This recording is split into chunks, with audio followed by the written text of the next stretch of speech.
26th meeting of the 48th year of the Dublin Worthington Rotary Club. Today's invocation and pledge of allegiance will be offered by the one and only Jared Cass. Standing in for Shirley. As we bow our heads and take on a prayerful attitude, we pray to the most powerful one in this hour to thank you for our Rotary Club. Give us the understanding that we need to help others, to feed the hungry, provide water for the thirsty, clothe the naked, shelter the homeless, and educate the ignorant. Give us the wisdom of what to do, the resources to do it, and the will to carry out our plans. Be with those at war and those in the world of natural disasters. We pray for their well-being and comfort. For these things and the baggage we all carry, we say, Amen. I pledge allegiance to the flag of the United States of America and to the republic for which it stands, one nation under God, indivisible, with liberty and justice for all. Go Bucks.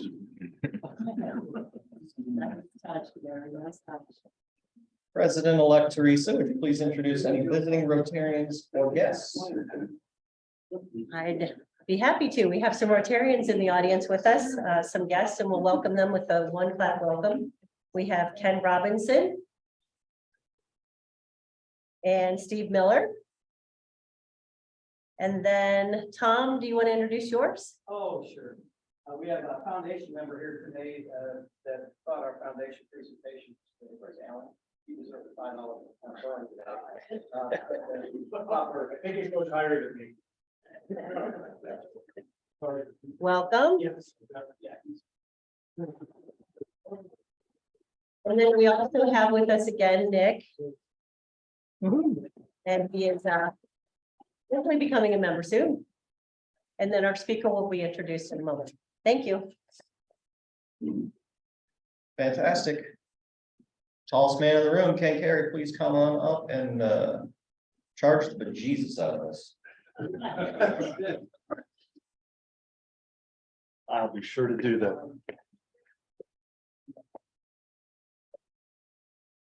It's one of the rare occasions I've come up here and nobody's booed.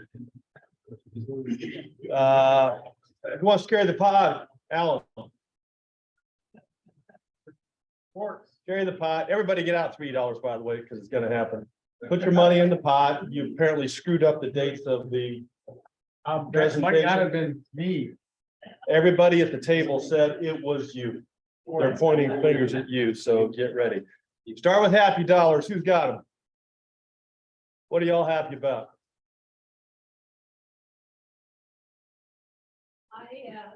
I'm happy to see Ryan here today. I don't know if he remembers, but when I was a district governor for district, we had our meeting at our district conference in Saltport Lodge, and I invited him to be the speaker, so he was there. That was back in 2006. And unlike me, he hasn't changed at all. Well, hey, I'm gonna give a happy buck because that was a long time ago and people still ask me to come speak. Ryan, by the way, welcome. You are immune from fines, but you're not immune from verbal abuse. You'll find out why in a second. Any others? Happy dollars. Yes, sir. Putting in a happy dollar because my wife's automobile needed some body work. That started about 3 days after Thanksgiving. Yesterday, the part came in.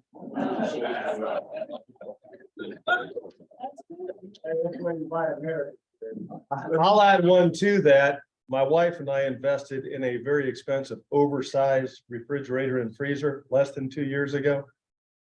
I need a new part. We've been without a refrigerator for 2 weeks. It's 2 more before the part comes in. Yeah. Fortunately, it's winter time. The cooler in the garage is working okay. Any other happy dollars? Hi, I'm Steve Miller and with my friend Ken here. We're from the Pathways Rotary Club, the E Club of your District of the Northwest 6600. And we're an online only club. So I'm just happy to be here with real live fellow Rotarians. And I have to admit, I live a whole mile from here with the Worthington Hills, so my first time here, it won't be the last. Welcome aboard. Any others? Any other happy bucks? I got a couple sad dollars. Who in this room besides me is an Ohio State basketball season ticket holder? $1 for our collective. Here you go. Also, obviously, we're in Worthington, Ohio. Everybody put in $1 in memory of one of our finest, Demetria Stanley, former teammate of our guest speaker today. Early 1990s, I was coaching the freshman basketball team at what is now Thomas Worthington High School. Unfortunately, I didn't get to have, Demetrius was a good basketball player too. I'm sure Ryan can attest to that.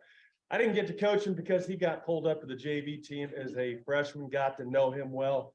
Great guy. He was always the master of ceremonies at the Worthington Special Olympics basketball game, and the kids there worshiped him. He did a lot of charitable stuff. $1 for that if you would. What else? I could put in $1 for the Blue Jackets. I happened to be at the game and they lost in the last second. It's a tough winter to be a sports fan in Columbus, Ohio. Sam Milliron's not here. Are there any other accountants, CPA types in the room? All right, I'll make the decision for them. The Rotary Bourbon Raffle. I'm not a CPA, but if you donate to that raffle and you don't win it, is that a tax deductible charitable contribution or gambling loss? I say it is, but I'm not a CPA, so buy your tickets. It is to the extent of your winnings. I'll go the charitable contribution route then, if I have to. We've got a bunch of Ohio State football fans, Ohio State alumni, season ticket holders in here. This is for the group. This is for the group. Ryan Miller trivia. Who wants to answer the question? What years did Ryan play at Ohio State? No. You can't answer this. There's no money coming out of your pocket anyway. Come on, who knows the answer? What years did he play at Ohio State?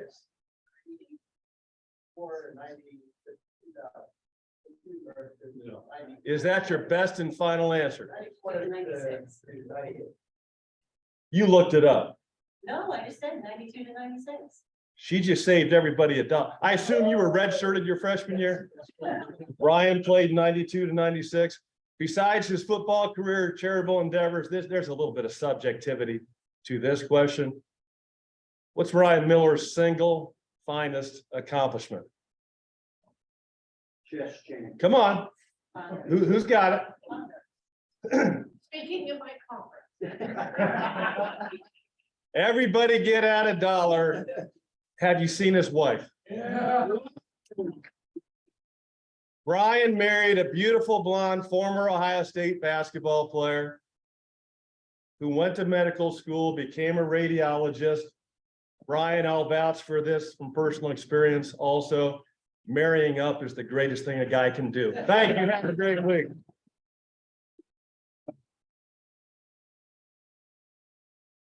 Thank you, Ken. Yeah. Oh, just thank you. Announcements. If you have announcements, please wander your way this way. I'll go first. Everybody wants to know the bourbon raffle. Where are we at? What are we doing? I have an answer. Let me show you. Drum roll. Drum roll. I can't do my own drum roll. Oh, yeah. Well, you need to get like a sound when you machine. Here it comes. Whoa. $12,267. That is 139 tickets. Last week we had 7,000 and some change, right? So we're on our way.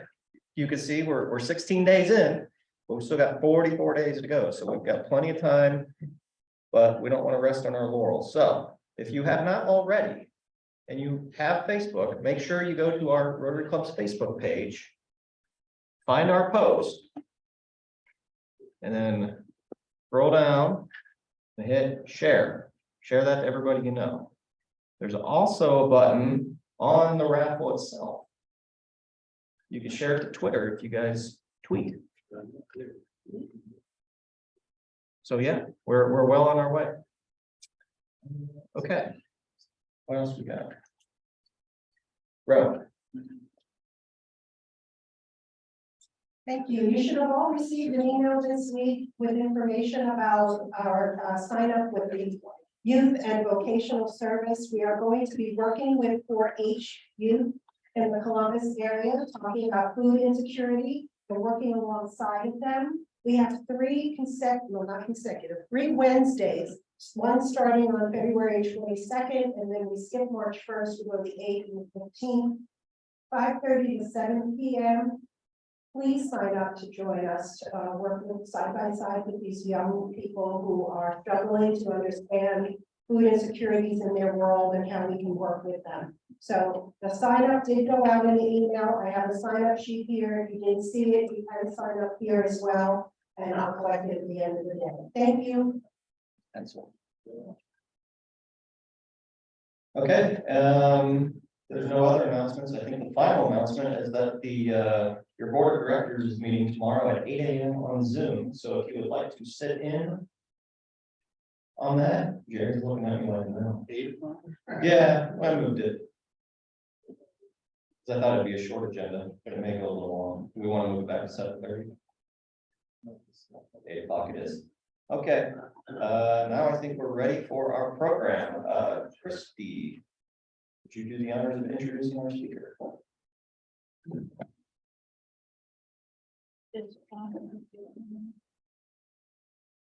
No.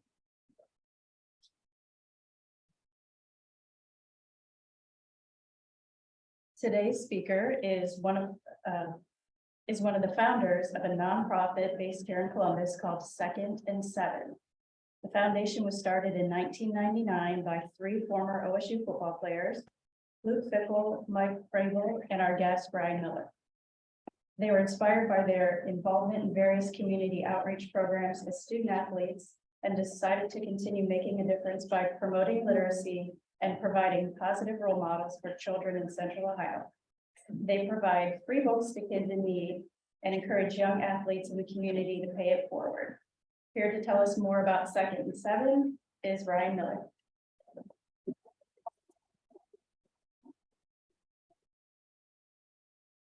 All right, before I get started, I had a video that I thought would be nice for us to watch. It's only a couple minutes long. Is it okay if we share that real quick and then I'll kind of follow up? So here's kind of an introductory video.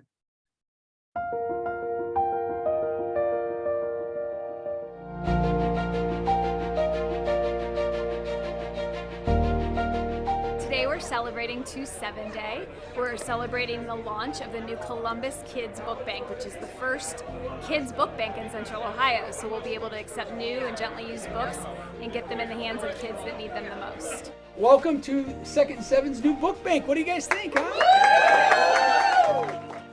You know, 2nd and 7 has been growing and growing since 1999, and about a year and a half ago we were blessed with a generous donation that allowed us to dream up the Columbus Kids Book Bank and get us to where we are today. So not only do we have our reading program that's been running for over 20 years, pairing student athlete role models with kids in need, 2nd graders all over the country, now we can take these new books that are donated from the community and get them into the hands of kids who need them to build up their libraries at home. 2nd and 7 started 23 years ago. Myself, Mike Vrabel, Luke Fickle, we decided to have a little football camp and raise as much money as we could. At that time, we bought enough books to read to second graders at 7 schools. So through the years, our huddle continues to grow from our supporters. Our program continued to grow as far as our ability to read to children. We started to write in this room all of those Hog Molly books, and it's all because of people like you in this room. We are so excited to be celebrating 2-7 Day with all of you, and we thought it would only be fitting if we presented a proclamation on behalf of Mayor Ginther recognizing officially February 7th as 2-7 Day in the city of Columbus.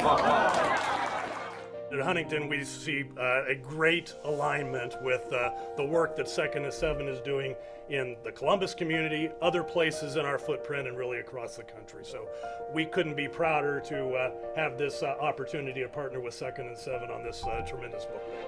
It's overwhelming how many people have donated and been so generous in the construction of this building and their time and products and services to get to this point in support of our mission. So I'm overwhelmed with how much this community has come together to make this a reality for 2nd and 7. All right, so that can kind of be a great way for me to just start here today because it's February 7th, just literally took place. So, and that video just kind of dropped. So first of all, just let me say thank you so much for the invitation to be here today. And I've been to a few Rotary meetings through the years, and it's probably the first time I've ever had somebody also outkick his coverage like I have. So that was really, really well put. I enjoy that, but it's just so such a blessing to be here with you guys because I know what you do makes a big difference. And I try to tell people all the time, little things make a big difference. You may not know it now, but the little acts of kindness that you share on a daily basis, the little things that we all do in our community truly are the ways that we make a difference. And, you know, you brought up Demetrius, and Demetrius was one of those kind of guys that he would always do the little things that would ultimately make a big difference. So 2nd and 7 has been a product of that throughout the years. As you saw in the video and is in the introduction, it's probably best if I kind of give you a little bit more of a sense for how this whole thing came to be. How did 2nd and 7 kind of start? And it literally was one of those little tiny acts of kindness. I was a student athlete at Ohio State. I was a freshman back in, I tell the kids, 1992, a long time ago. And I remember being in Morrill Tower. So if you've been on campus, you know Morrill Tower is one of the 2 towers.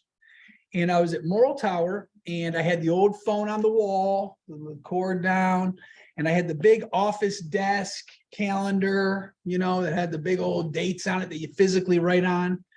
And I remember having my, you know, kind of having heart palpitations with how much crap was on my schedule as a student athlete. There's just every second of your day is just filled up. And I remember calling home, you know, on the old school phone saying, man, I barely have time to go to the bathroom. I mean, it's crazy the amount of time, energy, and effort. But things started to settle in as a freshman. And I remember I got a phone call from Larry Romanoff, who was one of the guys at Ohio State who really kind of was a support staff guy. And he would help you out if you had a question about where to go or not sure where my book should be returned to, or maybe my syllabus was lost. Can you help me get a new one? That kind of stuff. He would help you out with all sorts of things. And I got a phone call from him. So I thought, oh, I'm a freshman. This guy's calling. Yeah, what's that? He said, listen, we got a call from one of the elementary schools in Columbus that wants to have a football player come read to them. And they want it on Dr. Seuss' birthday, which is Right to Read Week. And we thought, you know, it would make sense for maybe some of our freshmen to go because they're not as busy. I thought, oh, here I am. And so of course I'm going to say yes, right? So I said, sure, when's the date? When is it? And he's like, oh, it's not for months from now. And I said, okay. So I pull, you know, there's the month. I write down, you know, the time, the date. And at that point, there was nothing on my calendar on that month because it was, you know, a few months away. As the months went by, my calendar started to become full, but I already had that on there. So I knew I couldn't schedule things on that time. But I still was like, man, I can't believe I'm going to this thing. Why am I doing this reading? I got practice. I'm trying to like make the actual travel squad this week.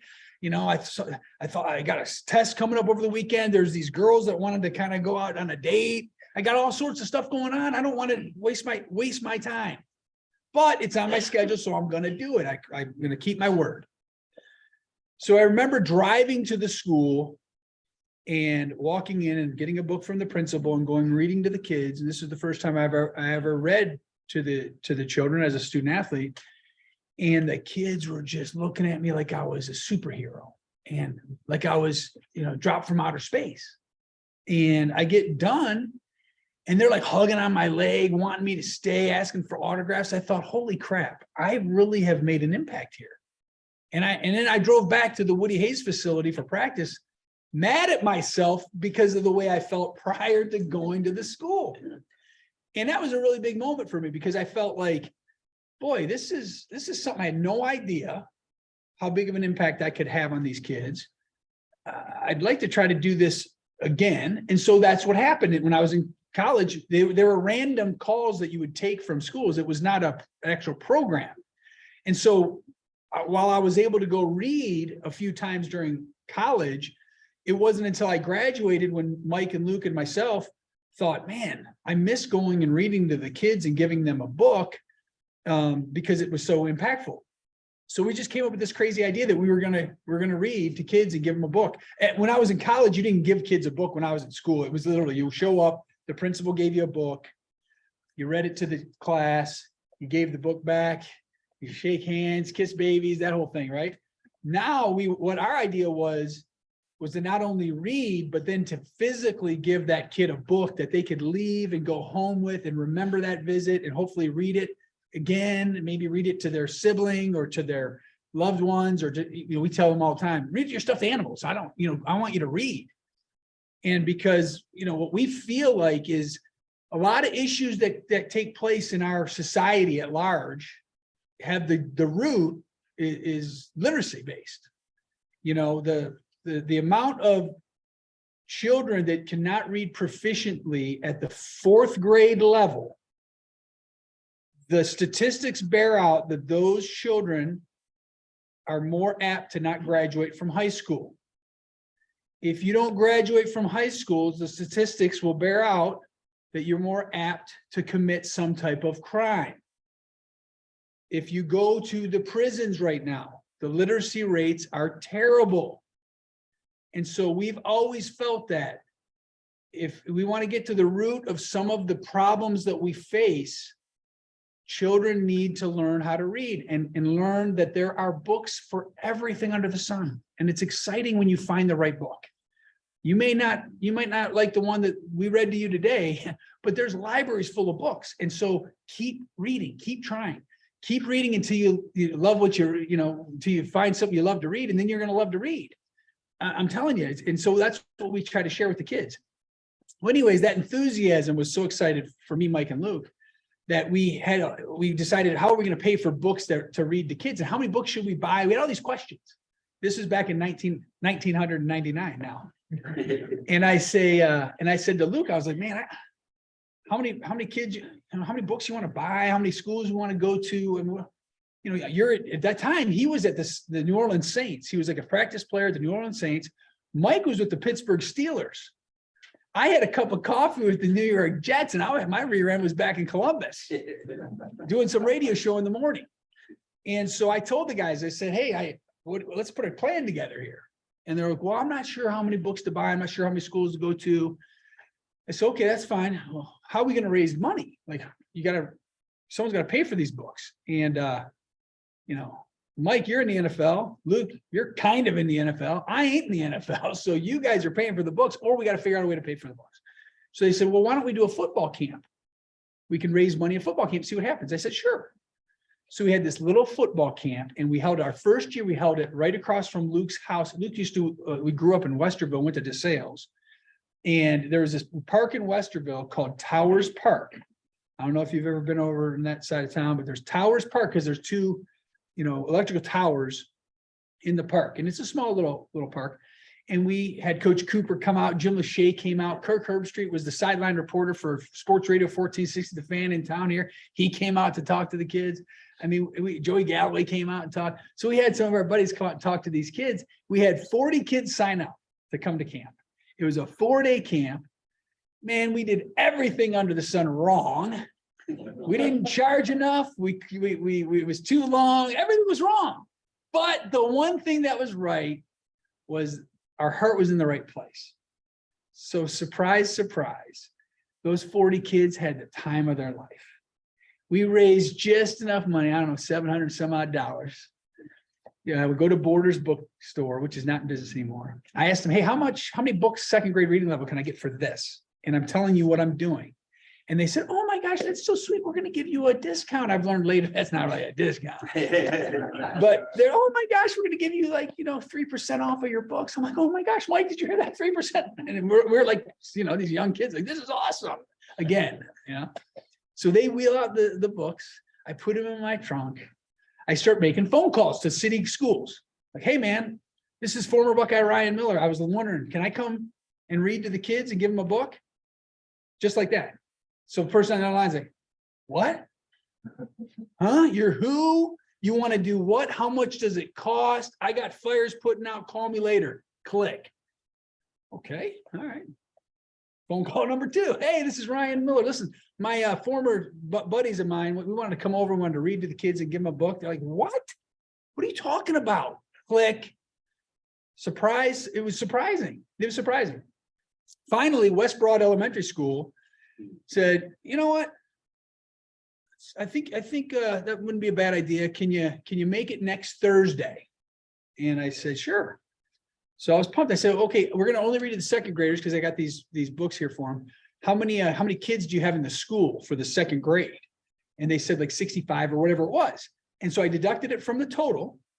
And then I picked up the phone, called the next school. And this time I said, hey, this is Ryan Miller, former Buckeye. I'm heading to West Broad Elementary School on Thursday. Would you like us to also come to your school and give you free books? It doesn't cost anything to you. Mike Brable, Luke Fickle are coming with me. Suddenly the other school was like, sure, yeah, come to ours too. Long story short, when I would deduct the totals, we had enough books to read to second graders at 7 schools that first year. That's why we call it Second and 7. And so from then, the next year, our camp, instead of 40 kids, 150 kids showed up. And so after talking with Borders, suddenly I got a 15% discount, right? Talked to a couple other people, they donated some shirts, they donated some orange slices. Our camp generated more revenue now, right? So we could buy more books and we could read to more schools. So now Mike and Luke and I, when they're back in town, boy, we're going like gangbusters, reading to all these schools. The next year, camp grew even more. And then we went to more schools to the point where Mike and Luke and I are like, holy cow, we can't get to all these schools.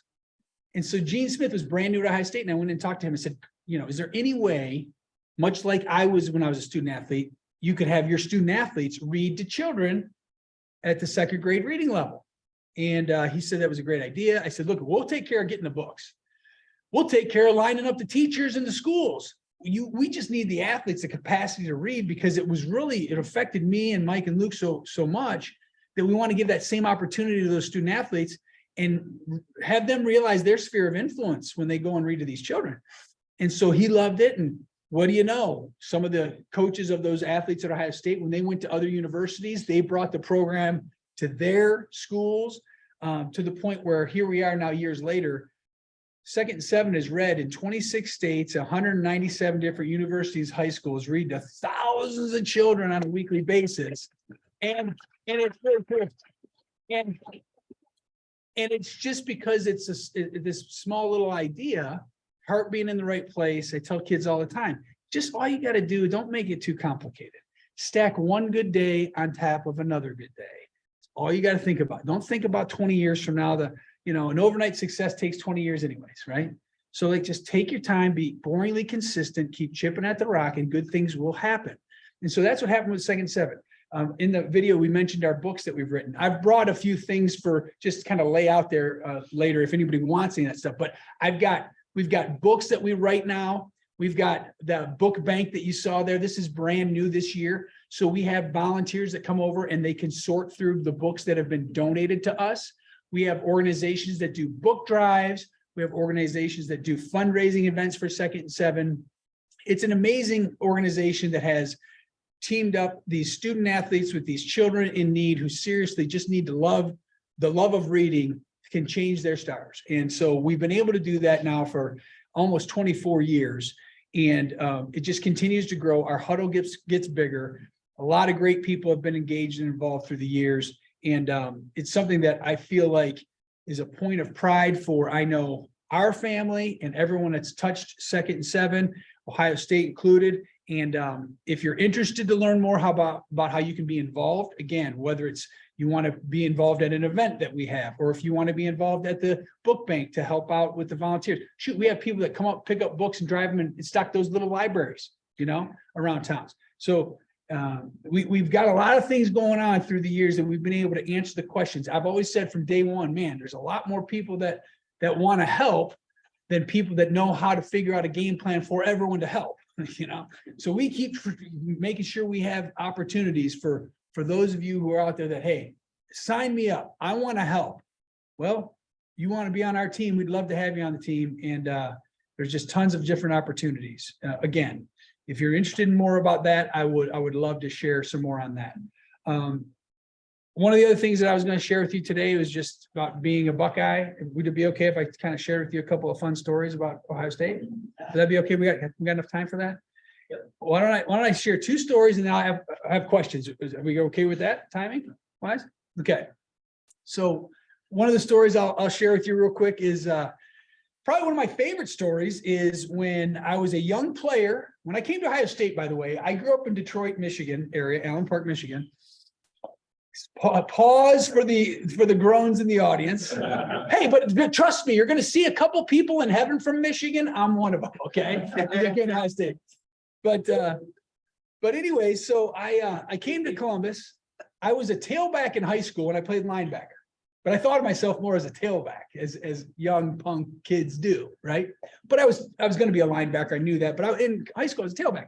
So I was about 197 pounds soaking wet. I played basketball. I was that kid. So Demetrius and I, we ran together because we were in the same kind of, we thought ourselves as superior athletic kind of kids. Anyways, I came to Columbus and I was like, holy cow, man, I'm in this room with Steve Tovar, was a linebacker. I don't know if you remember that name. He was all Big Ten linebacker, a big old guy. And I thought to myself, holy crap, how in the world am I ever going to be that big? This guy's an animal. I mean, he was 250 if he was an ounce. And that was a lot of weight to be trying to put on for me, barely 200 pounds. And I remember my parents years later had told me when they came to picture day, when I was a freshman getting redshirted, they looked out there on the field, they saw me in a scarlet and gray outfit and they thought, oh my gosh, he's going to get killed. And, but I never thought of it that way. I just thought, hey, I'm going to come in here and try my best and see what happens, to do what my coaches tell me to do what my dad always told me to do, which is work as hard as you can, keep your mouth shut, good things happen. That's what I always tried to do. Just get in there, try to win sprint, try to dive do all the crazy stuff that most people don't want to do. So I did all that. And what do you know? The next year I get a chance to make the traveling squad and I was on all the special teams. And this was a big deal, going to be on TV and, making a tackle, hopefully on the kickoff coverage or whatever. And we had a game out west against Washington. I don't know if you remember, in 1994, we played, 1993, sorry, because I redshirted, it's my freshman year. We played out in Washington. And I don't know if you remember back in 1993, but playing Washington and Ohio State, that was kind of a big time matchup. And we flew all the way out west. Bobby Hoying was our starting quarterback and he was like brand spanking new. So he was a young player. It was like, oh man, what are we going to do? He split some time, I think, with Brett Powers was another quarterback we had.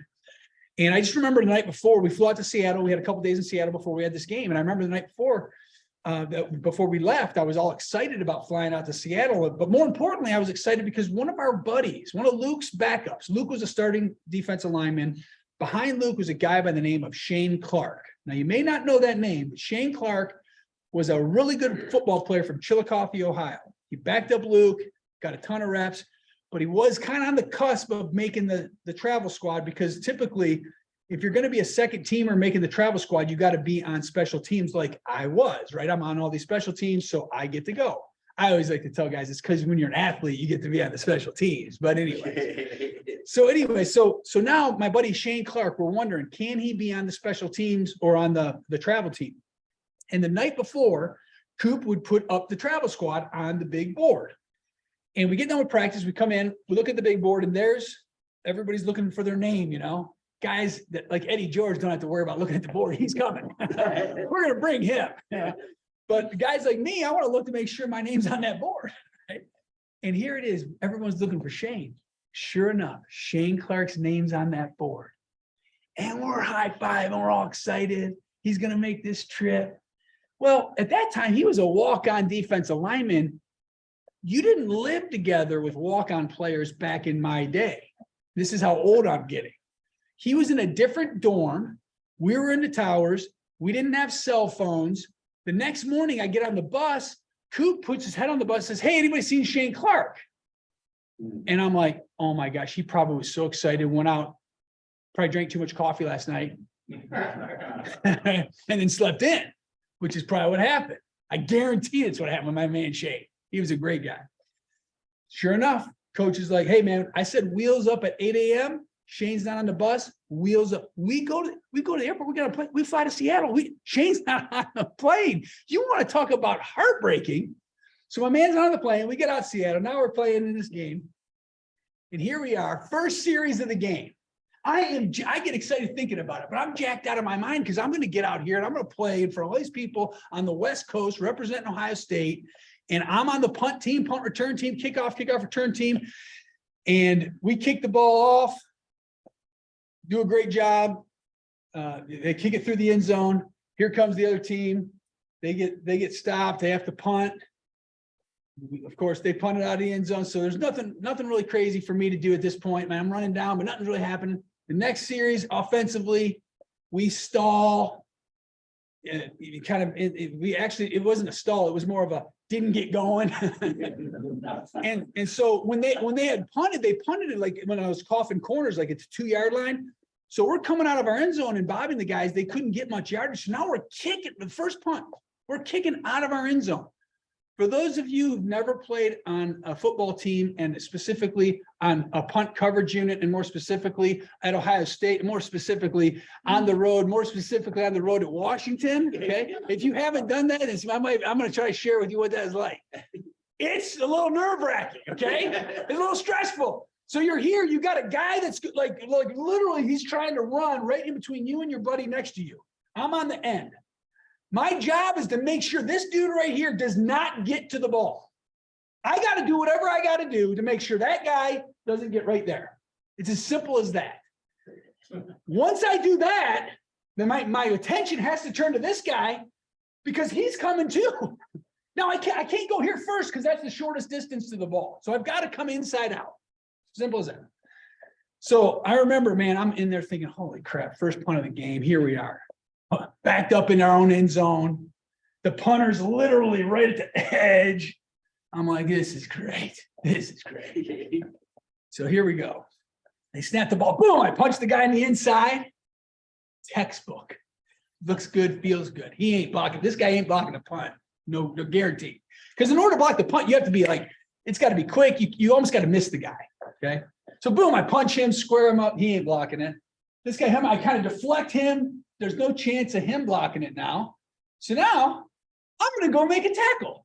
Boom.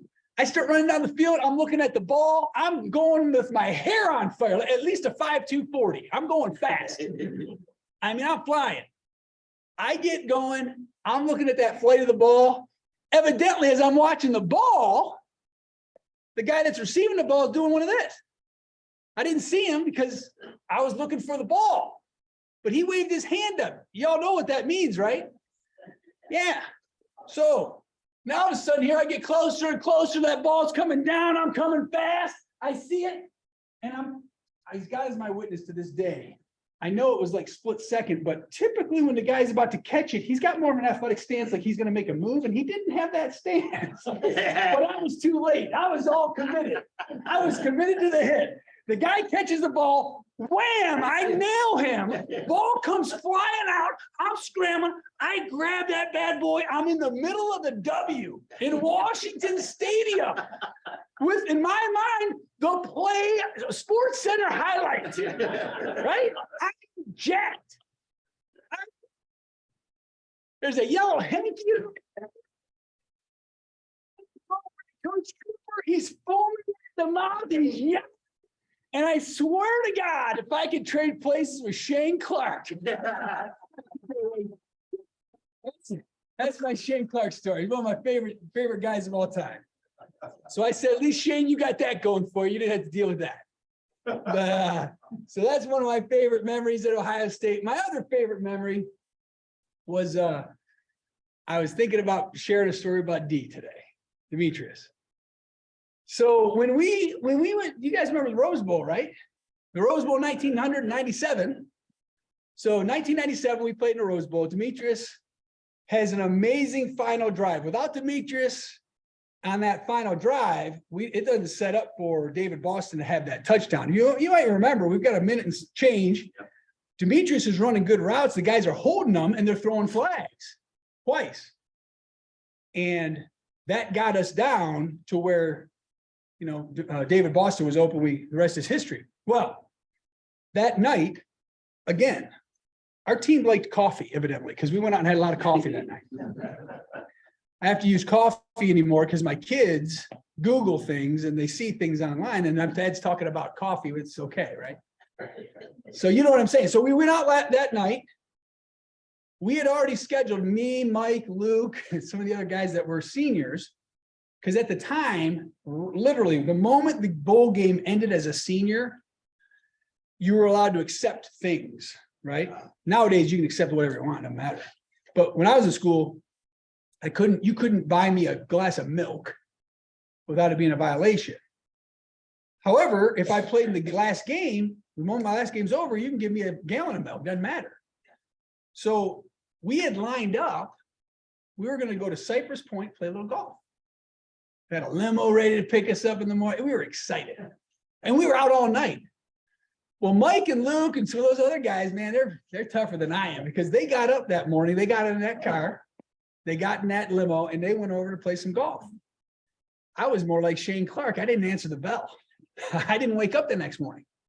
Now, I don't know if I won or lost, but my fortune was that the phone rang. And I was a little bit bummed. I thought it was Mike. I was like playing like, yeah, we got you. I was like, man, hello.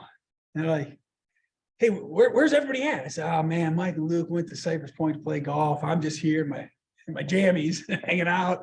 He's like, this is Steve Stapp. Steve Stapp was a sports information director at Ohio State back then. This is Steve Stapp. We just got a call from Jay Leno. He wants us on the Tonight Show, and I need like 10 guys like now. I'm like, hey, hold on, man. I'll be down in a second. So I jump in the shower, do my hair, go downstairs. And lo and behold, I get in the elevator, go downstairs. There's Demetrius. Did you just talk to Steve Stapp? Yeah. I said, me too. He said, man, I ain't missing a chance to be on the Tonight Show. I said, neither am I. So we were joking about it, right? We get downstairs. Staff's waiting on everybody. We finally get our guys. We get up in the car. We go to the Jay Leno show. So they tape it at like 4 o'clock and then they show it at night. At least they did back then. So we get to the show. Jay Leno comes out, couldn't be a nicer guy. He's like, hey man, I saw the game last night. That was a crazy finish. Where's the guy that caught the touchdown? Hey, what's up, man? Hey, where's the guy who threw the touchdown? Hey, what's up, man? All you other guys, good for you. Okay, we'll see you. But he was a really fun guy. And he said, I got an idea. I was thinking about it last night when I thought about you guys coming on the show. When they start the show, I get to walk out in front of the audience and I get to, kind of shake hands and stuff. This is at the very beginning before the show kind of starts. Wouldn't it be cool if you guys carried me out? Like all you guys, like a big scrum, like, how when the coach wins a game, sometimes they'll carry him out. So he said, sure, we'll do that. So he says, all right, let's talk that through. And in the meantime, let me show you the other guests. So we walk down this little hallway and I see this one door and it's got a star on it. Not a whole lot of pomp and circumstance. It just had a star and a person's name that I hadn't really ever heard of. You walk in and the room looks pretty nondescript and pretty chill. And there's a gentleman there and he says, hey, how y'all doing there? And he's talking with a Southern accent. He's just a nice, like, I'm thinking, man, this guy's got a lot of energy. And he's a super nice guy. And he keeps talking. He's like, yeah, I'm going to talk a little bit about what it's like doing, you're a redneck win and blah, blah, blah. And this and that. It was the guy by the name of Jeff Foxworthy. And I thought, oh, at the time, he's just a nice guy and really kind of funny. But looking back at it, I was like, holy crap, man, that was Jeff Foxworthy, right? And he was just like, oh yeah, good game, guys. You boys are great. I played a little football when I was younger, and yeah, I mean, hilarious guy. I mean, absolutely hilarious guy. So he's like, yeah, y'all, we'll see you out there in the backstage. All right, we'll see you later. So he shut the door. Okay, that was interesting. Go to the next door. And there was 2 guests that night. Go to the next door. Now this door was all bedazzled, sequins and like fake, diamonds all over the place. And the star had all this glitter and all this fancy stuff. You open up the door, flowers everywhere, food, over the top, little doggies running around. It was crazy. It was like, what in God's name, where am I? This is bizarre. And here comes this little teeny girl. She was about this big, comes walking out. Her name was Paula Abdul. And she was sweet as sugar, though. She was sweet. She really was. She was sweet. And so she's like, I just love football, blah, blah, blah. So we're like, oh, great to see you too. And, I can't believe there's all these dogs around here. This is crazy. So then we shut the door, we leave. We come in the backstage, and Jay's like, okay, now it's ready for our rehearsal time. Okay, now we're doing some rehearsal. So here comes Jeff Foxworthy all by himself, just kind of good old boy. And here comes little Paula with her entourage and everybody, our handlers and everything. And so here they come. And we're all standing next to each other. And he says, okay, this is what we're going to do. Before the show starts, they're going to introduce myself, and I want the team to pick me up and run me out. Sound good? Now, I've cleared it with Jeff and with Paula. We're going to do the same thing, but half of you guys get to carry Jeff and half of you guys get to carry Paula. Jeff was here, Paula was here. You know how,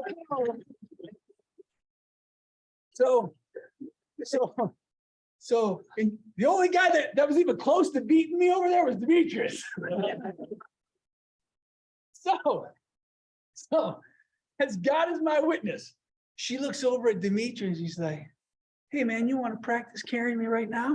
I heard it. And I said, oh, we are carrying you. Okay. And yes, we would love to practice right now. So we picked her up. And it's all awkward, and I'm thinking, where do I put my hand here? This is kind of weird. And Demetrius is looking at me, I'm looking at him, and what? And she looks down at him and says, hey, it's all right, honey. Just go ahead and grab my butt. and Demetrius and I, to this day, we crack up. And I tell that story, I've told that story for 20 years. And to this day, it cracks me up because had it not been for me and Demetrius, because when they announced her name, first of all, when they announced Jeff Foxworthy's name, they ran him on stage. When they announced Paula, we just kind of slowly kiss her hand, walked back. But yeah, we made the most of that opportunity. But I always say, if it weren't for Dee and myself, we're for our hands on her rear end, I'm not sure she ever does that American Idol thing. I mean, we catapulted her into the new future. But after we wrap up, before you leave, I'll stick around for a second. I've got a picture of me and Dee holding Paula. I'll show you guys because it's one of my fondest memories of my playing days at Ohio State. Now, I shared a couple of stories of Ohio State, and hopefully you get a sense for it's not all about tackles and touchdowns. It's all about the relationships you build with your buddies and those friendships that you make and their bonds that last forever. I always think what we're doing at 2nd and 7 is very similar. We're building ourselves a huddle, people of like-mindedness, like interests. We're tackling something together. And by doing it, you bond yourselves for a long, long time. So I appreciate you guys letting me take some time. I'll be happy to take any questions, or I'm also happy to wrap things up, whatever you guys want to do. I heard you say that you grew up around Detroit. So when was it that you actually learned to read? 1992. In their prime, who wins a foot race between Robert Smith, Joey Galloway, and Terry Glenn? Oh man, I guess, okay. Can I ask you a real quick question? How far is that foot race? That might be the answer. Yeah, how far is that foot race? Because Robert Smith is probably longer, the fastest dude you'll ever see in your life, ever. Who are the other two guys? Glenn and Galloway. Galloway's the fastest short dude you'll ever see in your life. But Glenn was the kind of competitor that you wouldn't bet against him on either of those races. He did things with his body to win that, he would jump sideways and figure out a way to still come back down. It was weird. I mean, the guy was a weird guy, in a good way, he was amazing. God rest his soul. I mean, talk about an amazing dude. What an amazing guy. You just brought up some pretty impressive guys. Those guys were in the locker room with me. And so I remember thinking to myself, when I was at the Jets training camp, thinking, man, these guys aren't as good as the guys I've been playing against, because these guys were amazing, amazing guys. Other question? Yeah, so I mentioned when we were at a restaurant one meeting and saw a flag. This is like 16, 17 years ago. The two aside, second to second.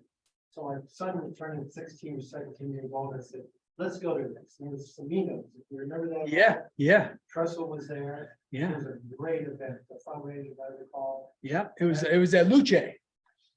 Oh, okay, you're Yeah. right. Yeah. You're And, right. and that was Tressel was a speaker. It was like a wine tasting kind of thing. Yes, that's right. There you go. Yeah. And it So was- that's, so each one of these types of events through the years, we always have a story about it. Not you, that's your story, right? You've got a story tied to Second Seven.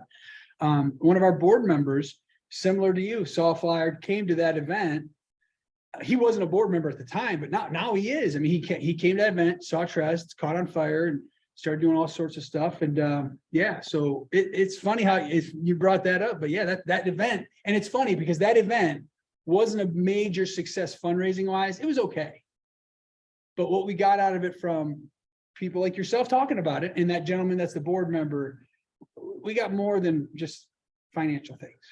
We got support for the last 16, 17 years. So, Great event. oh, thank you. Yeah. Yeah. Time for one more. When you're in the NFL and you get traded, like James or something like that, kind of lose this, oh, he's a Cleveland Cavalier or whatever. Didn't that mess you up in your loyalty and this relationship aspect of being in the sport? Yeah, a little bit, but I think I'm probably the last generation that thinks like that. Because nowadays kids are kind of conditioned to not be loyal to the team or the city or the whatever. It's a bummer kind of. And when I was a kid, Grade the game though, or the spirit.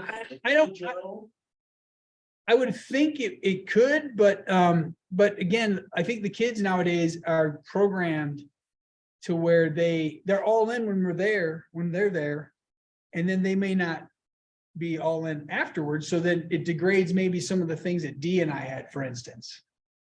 If Dee and I were now like younger nowadays, we would go to a sport, a practice, compete our face off, leave and never talk to each other. Just because that's the way kids are nowadays. They're not as ingrained because I don't know if they don't want to be committed to one another because they know they're going to get traded or can be traded or whatever. One of my worst memories as a kid when the bad boys, the Pistons, traded Rick Mahorn or didn't protect him when the expansion team drafted him. You guys don't even know these names, but he was a fan favorite in our community and he was awesome. But he wasn't one of the top 5 players, so they didn't protect him. And then our community was like, I can't believe he's playing with another uniform on. And that was as a little boy, I remember thinking, oh, that's hurtful. The Detroit Tigers lost a guy. You're like, oh. But nowadays it's just like, whatever. I mean, guys don't even care as much. And I think it happens at the little league age. If you've got kids or grandkids that are playing in youth sports, you'll see as they play and travel, all the other teams want them to play for their team. So it just becomes this weird, they grow up thinking this way. Like LeBron James going from Cleveland to LA and to whatever, that doesn't affect those kids anymore because they've been doing it from the time they were 12. It's just a different way of looking at it. I don't necessarily agree with it, but that's the way it is. Well, guys, I really enjoyed being here. Thanks so much.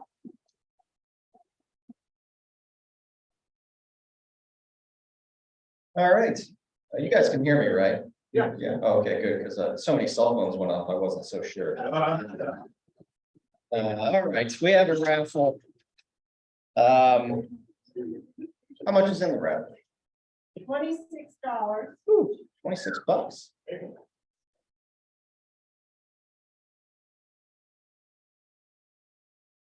Last 4, 8914. 8914. Alan,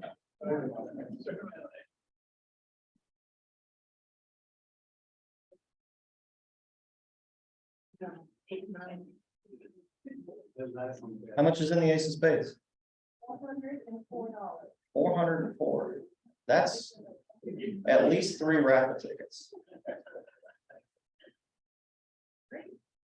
Yeah. 8869. Hey. We don't give to you. Okay, so. So.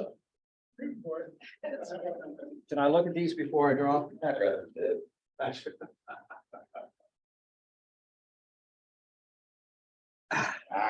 Three times. Okay, thanks.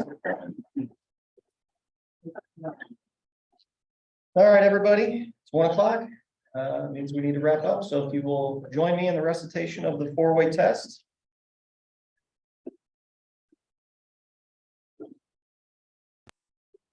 Of the things we think, say, and do first. Second. Third. And fourth. Thank you, everybody. Please, for those who didn't turn their cell phones on, you don't have to worry about it, but for everybody else, you can turn your cell phone back on, put your badge away. We are adjourned.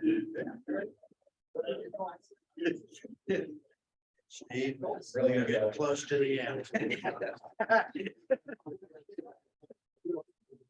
Can you tell? There are